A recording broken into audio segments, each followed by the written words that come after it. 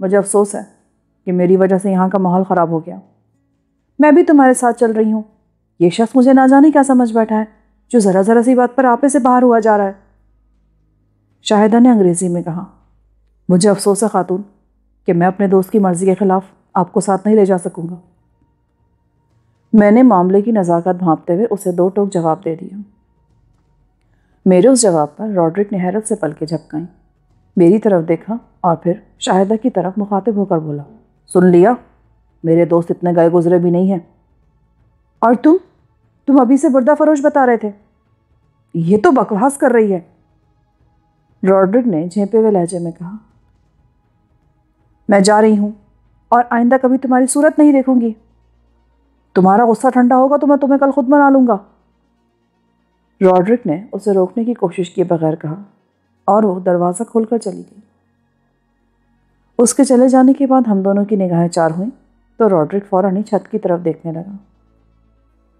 تھوڑی دیر بعد اس نے سگریٹ سلگا لی۔ اچھا ہوا سالی چلی گئی۔ چند کش لینے کے بعد اس نے لاپرواہ لہجے میں بوجھل سکوت توڑنے کی کوشش کی۔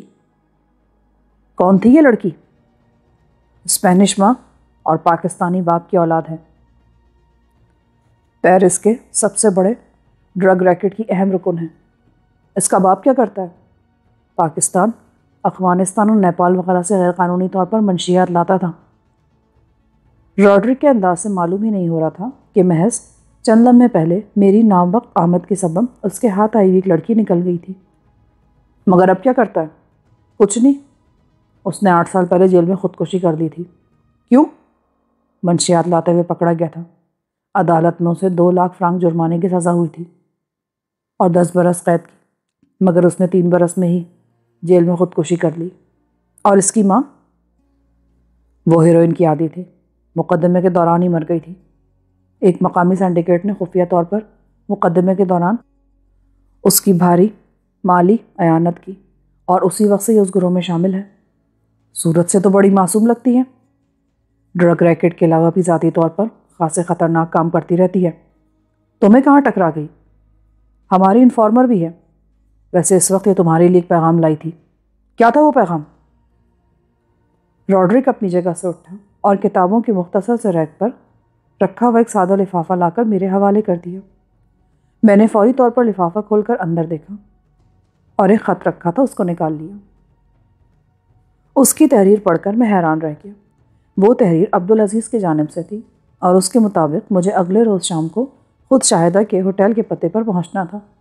اس کے بعد باقی ہدایت مجھے اسی کے ذریعے ملنی تھی۔ تم نے اس وقت گرمی دکھا کر بہت برا کیا۔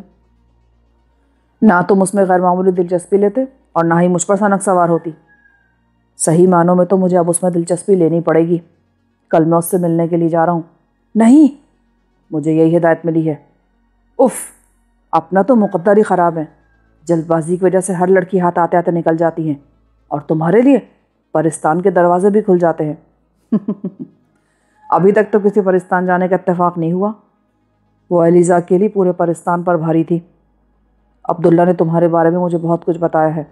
نیس میں کئی لڑکیاں تمہاری باتوں میں آ کر اپنی جان سے ہاتھ دھو بیٹھیں۔ شاید اسی لیے تم مجھے شاہدہ سے دور رکھنا چاہتے تھے۔ اگر پہلے پتہ چل جاتا نا کہ وہ تمہارے لیے بھیجی گئی ہے تو کم از کم تلخ کلامی کی نوبت نہیں آتی۔ راڈرک، تم خوبصورت لڑکیوں کے سامنے بالکل چغت بن کر رہ جاتے ہو۔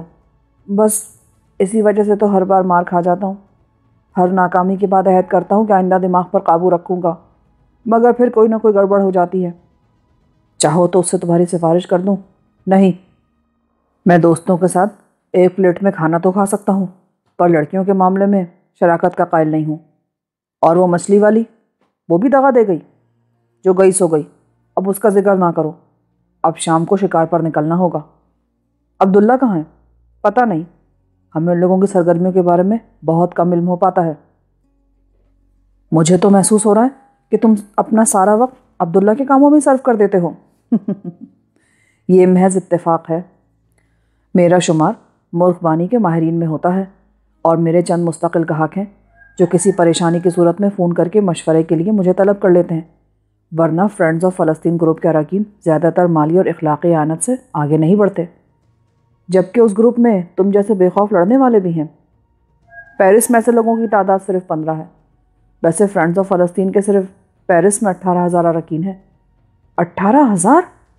ہاں، اور تمہیں یہ شاید سن کر حیرت ہو کہ یہ گروپ نہر سوئز کے بارے میں مصر سے ہونے والی جنگ کے 2 سال بعد قائم کیا گیا تھا۔ روڈرک ان لوگوں میں سے تھا جو ذرا سی بات پر لڑنے مرنے پر آمادہ ہو جاتے ہیں، مگر چند ہی لمحوں بعد سب کچھ بھول جانے کی خداداد صلاحیت سے مالا مال ہوتے ہیں۔ جب تک شاہدہ موجود رہی وہ میرے ساتھ لڑنے پر تلا رہا، لیکن اپنی حماقت سے اسے بھگانے کے بعد وہ میرے ساتھ نہایت دوستانہ رویے کا مظاہرہ کر رہا تھا، مگر میرے پاس اس کے لیے زیادہ وقت نہیں رہا تھا۔ عبداللہ کی خواہش تھی کہ میں فرانس چھوڑنے سے قبل ایک بار ایلیزا سے مل لوں، اور عبدالعزیز نے اپنے طور پر مجھے اگلے روز شاہدہ سے ملنے کی ہدایت کی تھی۔ شاہدہ سے ملنے کے بعد مجھے اس کی ہدایت پر عمل کرنا تھا۔ اس اعتبار سے میں وہ رات ایلیزا کے سلسلے میں مویشی خانے پر بسر کر سکتا تھا۔ میں گرم پانی سے غسل کرنے کے بعد تازہ دم ہو کر روڈرک کے فلیٹ سے روانہ ہو گیا۔ میں نے ٹیکسی یوسف کے فارم سے تھوڑی ہی دور چھوڑ دی اور خود پیدل آگے چل دیا۔ فارم کے احاطے پر پہنچنے کے بعد مجھے علم ہوا کہ بظاہر ویران نظر آنے والا وہ احاطہ سخت حفاظتی پہرے میں تھا، کیونکہ مجھے دیکھتے ہی مختلف سمتوں سے بیک وقت 3 افراد میری طرف لپکے، جن کی پھولی ہوئی جیبیں آتشی اسلحے کی موجودگی کی چغلی کھا رہی تھیں۔ غنیمت یہ ہوا کہ ان میں سے 2 افراد مجھے پہچان گئے اور میں فوری طور پر عمارت میں پہنچا دیا گیا، جہاں باہر سے آنے والے مویشیوں کی آسودہ آوازیں خاصی خوابناک محسوس ہو رہی تھیں۔ چند منٹ بعد یوسف ڈھیلے ڈھالے لباس میں میرے سامنے آن موجود ہوا۔ تم نے اس وقت یہاں آ کر میری بڑی مشکل آسان کر دی ہے۔ کیوں؟ خیریت تو ہے؟ خیریت کیسی؟ وہ لڑکی میرے لیے عذاب بن گئی ہے۔ تو ہاتھ پیر باندھ کر تہخانے میں پھینکوا دیتے۔ میں نے یہی کیا۔ وہ فرار میں مدد دینے کے عوض میرے 5 ملازمین کو اپنے جسم کی رشوت کی پیشکش کر چکی ہے۔ ہاں، اس کا آخری ہتھیار یہی رہ گیا تھا۔ وہ پچھلی رات سے اب تک میرے آدمیوں کے دماغ پر چھا چکی ہے۔ جب سے اسے تہخانے میں ڈالا ہے، ہر شخص کو ذرا ذرا سی دیر میں وہاں کام یاد آ رہا ہے۔ اور اب مجھے وہاں بہت ضروری کام ہے۔ عبداللہ اس کے بارے میں کیا کہتا ہے؟ اس لڑکی سے بات کرنے کے بعد ہی بتاؤں گا۔ اس کی گمشدگی نے جیراڈ کی کمر توڑ دی ہے۔ وہ بولا، حملوں میں کمی آ گئی ہوگی؟ حملے تو بالکل ختم ہو چکے ہیں، اور جیراڈ نے آج صبح صلح کا پیغام بھیجا ہے۔ تو کیا یہ جگہ اس کی نظروں میں آ گئی ہے؟ نہیں، زیر زمین دنیا میں بہت سے لوگ اس کے ساتھ ساتھ ہمیں بھی جانتے ہیں۔ اس نے ایسی ایک شخص کی خدمات حاصل کی ہیں۔ مبارک ہو، یہ تو بہت اچھی بات ہے۔ صلح کی شرائط طے کرنے کے لیے اس نے آج رات مجھے مضافاتی علاقے میں بلایا ہے۔ میرے نہ جانے کی صورت میں صبح سے حملے پہلے سے زیادہ شدت سے شروع کر دیے جائیں گے۔ یہ تو صلح سے زیادہ بلیک میلنگ معلوم ہوتی ہے۔ اب جو بھی ہو، میں نے خون ریزی رکوانے کے لیے اس سے ملنے کا فیصلہ کیا ہے۔ یہ بھی تو ہو سکتا ہے کہ وہ تمہیں یرغمالی بنا کر ایلیزا کی رہائی کا مطالبہ کرے۔ ہو سکتا ہے وہ مجھے بعد میں اغوا کرا لے، مگر مذاکرات کی دعوت دے کر دھوکہ نہیں دے گا۔ یہ اس کی خوبی ہے۔ اکیلے جاؤ گے؟ زیادہ بھیڑ بھاڑ سے معاملہ خراب بھی ہوتا ہے، اور تمہارا کھل کر سامنے آنا مناسب نہیں ہوگا۔ اگر تمہیں اس پر اسی قدر اعتماد ہے تو ضرور جاؤ، میں یہاں اپنا کام ختم کر دوں گا۔ یوسف نے میری شب گزاری کے لیے تہخانے میں ہی آرام دہ بستر وغیرہ بھجوا دیا، اور پھر وہاں خوردنوش کی بھی کافی اشیاء جمع کرا دی، جس کے بعد مجھے نیچے جانے کی اجازت مل گئی۔ تہخانے میں ناکافی روشنی ہونے کے باوجود ایلیزا نے دور سے ہی مجھے پہچان لیا۔ وہ گھاس کے بیال پر سکڑی ہوئی بیٹھی تھی، اور ایک دیوار گیر کھوٹے کے ساتھ بندھی ہوئی ہتکڑی کے باعث زیادہ دور تک آنے کے قابل نہیں تھی۔ یہ مذاق کب ختم ہوگا؟ مجھے دیکھ کر اس نے اٹھ کر بیٹھتے ہوئے اکتائے ہوئے لہجے میں پوچھا۔ وہ خود کو بے خوف ظاہر کرنے کی کوشش میں خاصی کامیاب تھی۔ مویشیوں کے چارے سے دور اور ایلیزا سے محفوظ فاصلے پر میرا بے داغ بستر موجود تھا۔ میں نہایت سکون سے اس پر جا بیٹھا۔ مذاق تو اب شروع ہوگا۔ تمہارے بدن کو گرم سلاخوں سے داغا جائے گا، اور پھر تم مجھے سسکا سسکا کر ہلاک کرو گی۔ میں نے تم سے سچ اگلوانے کے لیے خطرناک مذاق کیا تھا، ورنہ تم کو کوئی نقصان نہیں پہنچانا چاہتی تھی۔ جبھی مجھے ابیغیل کے خونخوار حواریوں کے نرغے میں لے کر گئی تھی نا۔ وہ لوگ واقعی تمہاری بو سونگتے پھر رہے ہیں۔ میں تمہیں ہرگز ان کے حوالے نہیں کرتی۔ تم جھوٹ بول رہی ہو۔ اگر ابیغیل میرے ہاتھوں مارا نہ جاتا تو دنیا کی کوئی طاقت مجھے ان بھیڑیوں سے نہیں بچا سکتی تھی۔ چلو جھوٹ ہی صحیح، پر میں نے اپنا ارادہ بدل دیا ہے۔ یعنی مجھے ہلاک نہیں کرو گی؟ دراصل میں ایک ٹھوس نتیجے پر پہنچ چکی ہوں۔ اس تہخانے کا عصبی ماحول ہر قیدی کو چند ہی گھنٹوں میں ٹھوس نتائج پر پہنچنے پر مجبور کر دیتا ہے۔ میرے نزدیک اب ان میں اور تم میں کوئی فرق نہیں رہا۔